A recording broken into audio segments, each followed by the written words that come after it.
Yeah, this memory card just goes 30 minutes, and then I can tell from the viewer that the 30 minutes is run, it goes off.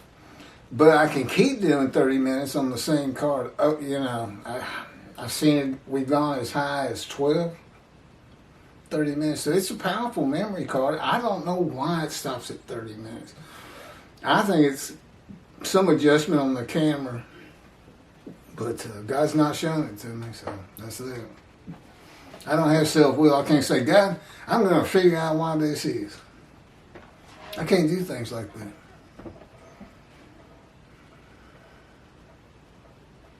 Uh-oh.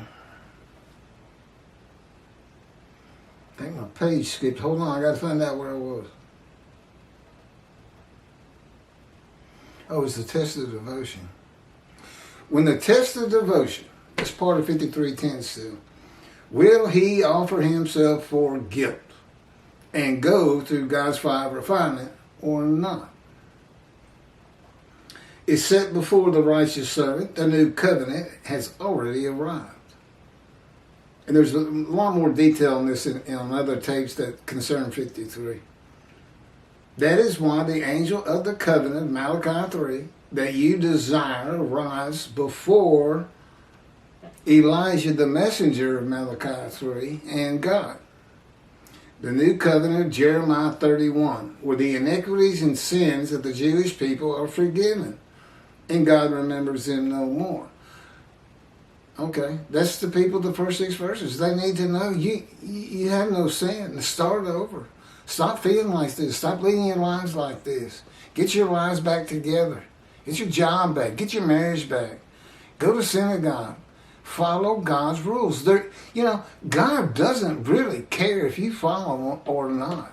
He even told Israel in the Psalms, said, look, every one of you can turn your backs to me and my laws. And I'm still not going to leave. He says the commandments, the rules, the laws, they're all for the people. Primarily, and first, the Jewish people. But, nothing really bothers God. I mean, he told me the first week, Keith, your pain means absolutely nothing to me. And as the Jewish people, you can probably feel the same way. But you don't say he let the Holocaust continue, or this and that, or why didn't he stop it? He says, that's on the Jewish people. That's on my chosen. They got driven out, but they could have come back hundreds of years before the Holocaust occurred. He said, I gave you the piece of land. I'm out here sitting here waiting for you to come back and make it pretty again, bloom again. And secret up my sleeve, I already know the Holocaust is going to happen, and that you're going to be coming back. I don't have to do anything. That's on a video, his power in creation. Why he's like that. He likes to believe that he thought everything through, all the way through the Holocaust, all the way through today, and all the way to the end. And that he doesn't have to exercise power. That's why, especially a Messianic era, infuriates him. Because these two groups can't possibly think 2 billion Christians are going to disavow Jesus and 2 billion Muslims. Are you kidding me? Disavowing Allah? May the peace be on him, as they say all the time. You can't be serious. And they teach this stuff. Now, again, I was an atheist for 50 years, and I'm learning that religious people are a little different than other people. But I didn't think stupidity was part of it. But, that's just ridiculous to teach such a thing. World exaltation. That's such a joke. And he can't point to God saying it anywhere, that's for sure. It's not in the Hebrew Bible. Jesus was a liar? God lies to me. God of Israel, I know. Everybody says he can't lie. He said, would I lie? Am I a man that I would lie? That's not even saying you're not a liar. But he says, no, the truth is it's the fire of refinement. Well, it had me think, okay, it's going to be over today. This is the last time you hurt. This is the last time I make you suffer. And then I wake up, and he hits me with everything he's got that's in his regular arsenal. You know, just to upset me. More emotional pain, more maltreatment.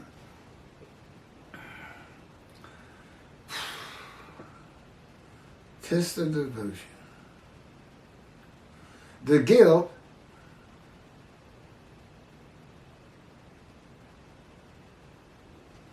I don't know if I read it. The guilt and emotion is from not following the laws and teachings of God by the Jewish people. God's forgiveness of the sins of the Jewish people removes their guilt, not the offering of the righteous servant for it. That is why it is just a test. God knows this before he covenants with the man. That's me. We made an agreement. I'll go through your file refinement, which, by the way, he didn't explain very well. Nor did I realize how long it was going to take. I got hoodwinked.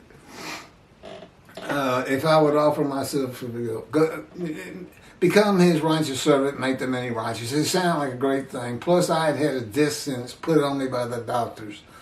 So I even might receive long life. I pretty much trust that he was going to let me live a long life if I went through the fire.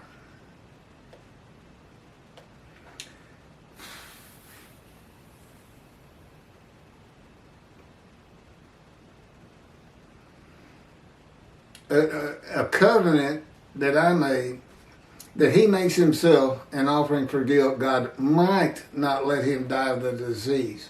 A test of devotion, trusting that God will not let him die. It says out of his anguish. That's what that, in 53, I don't think we've gotten to it. Maybe we will. It says out of his anguish. That's the final refinement. That's the anguish. Jesus didn't feel anguish with crucifixion. He just died. He wasn't exposed to death. He died. He can't be the man in 53. I told y'all this story. I heard this man of the cloth, Catholic, say, well, we know Jesus doesn't fit every verse, but who else could it be? How about? I didn't know it at the time, but I should have said, hey, I know who it could be. Me. And he'd have just gone, funny. We know he doesn't hit. If you don't hit all the verses, you're not the righteous servant. And that goes for these folks that say it's Israel. They don't fit all those verses.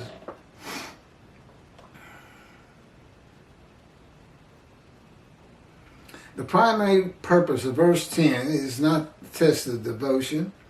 It is to make certain that the animal sacrificial, atonement, and worship laws of the Torah cannot be used by the man described, for the man described, as the Christians do.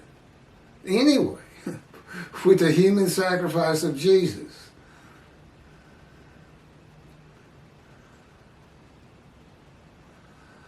You can't use them for blemished human beings in the Holocaust either, Tovia Singer. It was written for Gentiles and Christians, but he snagged you too. A snare. It is the only reason God would crush a man with disease to make him a servant. Apparently, the Christians do not know how to read and comprehend the Jewish Bible at the same time. That they took as their own and called it the Old Testament, which, by the way, means New Covenant. I don't know why that is. I don't know why Old Testament means New Covenant. Anything? Like I said, they rarely explain anything to me. I got to figure everything out on my own. He would never tell me what a person is thinking or doing. Like, for instance, I have no idea that, for a fact, Toby Singer knows I'm out here screaming to the high heavens that I am Moshiach, and more importantly, Elijah. Because if my efforts to get the third temple built are not successful, and I don't convince the Jewish people to do it, the land's going to be, Israel's going to be utterly destroyed. Not by God and his power, by the Middle East in all probability, and probably Islam. Iran multiple nuclear bombs, Lebanon's rockets, Egypt getting involved, Jordan. You know, Israel has the strongest and best army and air force in the Middle East. But they can't take on 4 or 5 at one time. They're not that good. And David's shield, where they shoot down rockets coming in, those are powered by men. They're guided by men. It's not all computer. And you know, they've been known to miss. But also, the number could be just too high for the shield to stop it. But it's good to have, don't get me wrong. You cannot offer an animal blemish or with defect.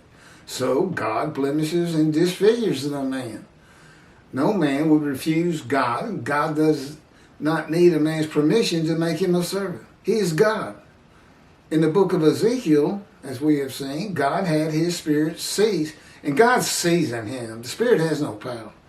God's in his spirit. Seized Ezekiel and made him suitable for the purpose of being a prophet to the Assyrian Babylon exiles in his fire of refinement. Yeah, the angel of his presence, no power. There's only one power in the heavens, and that's God. There's no angel with power. The Christians think there's evil armies fighting God's angels and stuff all the time. No, there's no power like that. Nobody has power. There's no Satan. There's no Lucifer. It's just all made up. So everybody's got, this is killing me about religion. Everybody just makes stuff up. Jesus isn't unblemished. He lies 10 different times in your book. That's blemish if you're talking about a human being. He's not perfect.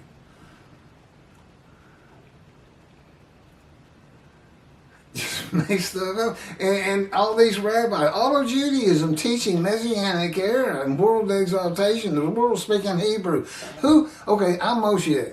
Assuming God's not going to do it, and there's nothing to make you think he would do it, how am I going to get 1/3 of the population of this world of 6 billion people, China?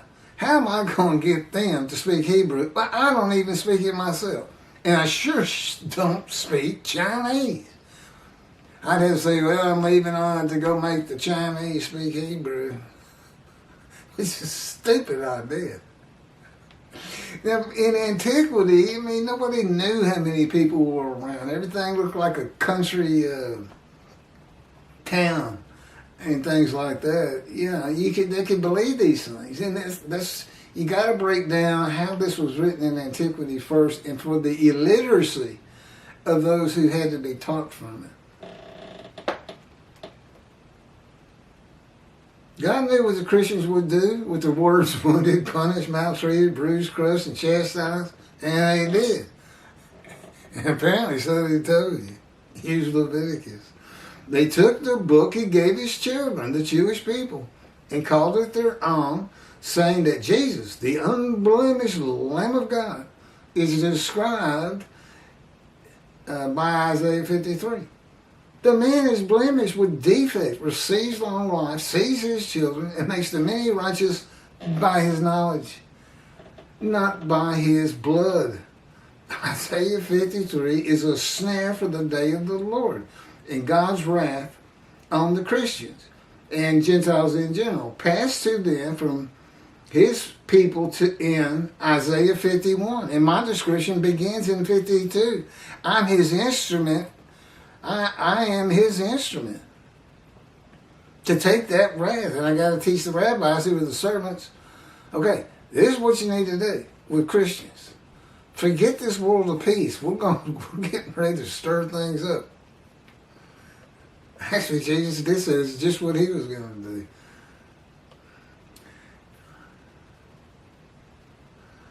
In the day of the Lord, in the appearance of the true righteous servant of God, the blemished and disfigured prophet of God, the cornerstones of the churches in the Vatican will be removed, and the end of Christianity will begin. So, before you get too mad at God for creating America as a Christian country, using words that from 53, and having Leviticus in his back pocket, to save the Jewish people from extermination. Okay, but he also had a plan to get rid of them once he's done with them. Now it sounds just like him. I got to us, I said, you are a piece of work. He laughs. Here it is, 53:11, verse 11. Out of his anguish he shall see it. He shall enjoy it to the full through his devotion. By his knowledge, my righteous servant makes the many righteous. It is their punishment that he bears. Out of his anguish he shall see it. He shall enjoy it to the full through his devotion. Midrash, commentary. The anguish is from the fire refinement that ends when the man is suitable for God's purpose that might prosper. I tell him all the time, there is no way I can't teach this book. I wrote it. I put it on video. I said, why am I still in the fire? And it's gotten worse every year. Last 2 years have been the most painful years in the fire. And most maltreatment, just mean. Come on you like he's going to kill you, scare you to death sometimes.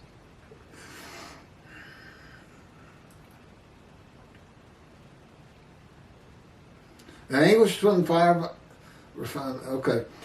This is also a reference to Isaiah 11:2, where one of the attributes of the Spirit that alights upon the Anointed One is a spirit of devotion and reverence for the Lord. 53:12. Assuredly, I will give him the many as his portion. He shall receive the multitude as his spoil, for he exposed himself to death. Look, the many, he makes the many righteous. The many are the people, the first 6 verses. Because God says, look, surely I will give him the many as his portion. In Tobiah's commentary on 53:10, he says Hitler received a portion. Lampshades made with the skin of Jews as his portion. So I'm back again. Tobiah, are you saying this is Israel? Which he does. Or are we talking about Hitler making a sacrifice, a guilt offering, which is a compensatory offering? But I don't think he owed the Jews anything. I don't think he broke any religious relics. Why didn't they just stick with the Talmud?